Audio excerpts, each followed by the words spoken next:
И здравейте, потребители на VBlock, днес ще ви покажа как си настроим Java-та. Java-та се настроива, за да изпълнявате някакви команди от CMD-то или просто за да си стартирате сървър, за да може да го пуснете. Тоест използва команди, за да може да го пуснете. И при вас за да проверите дали ви е настроена Java-та, ще трябва да изкарате CMD-то и да напишете в него просто Java. И ако ви излезе някакво такова дълго нещо, текст, значи е настроена, но ако не ви излезе и пише, че Java не разпознава такава команда и че няма такава, излезе ви много малко текст, значи нещо не е наред. И сега ще го правим. Всъщност това се прави много лесно и трябва да включите просто command порта и да знаете едно нещо. Нещо, което трябва да знаете е пътя до вашата папка на Java. Ако сте с 32 битова Java, влезете в Program Files.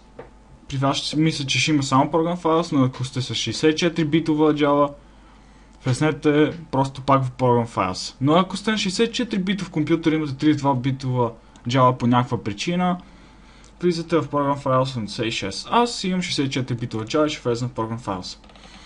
Имам всеки други папки и влизам в папката Java.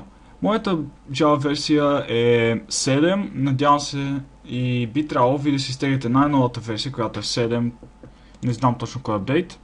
Влизате в тази папка и влизате после в bin папката.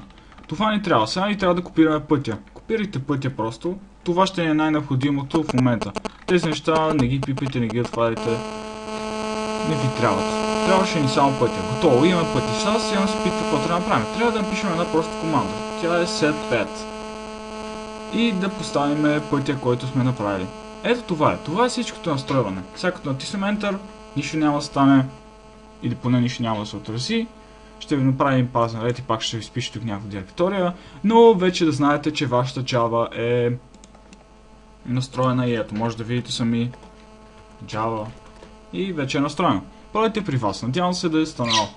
Това е най-бързият и най-краткият начин за настройване на Java-та. И бъдете сигурни, че вие си ги настроите. Че имате настроена. Надявам се урока да ви е харесал, колкото и кратък, но полезен да е. Абонирайте се, добавете ме в приятели, ако искате. Харесате това видео и до скоро.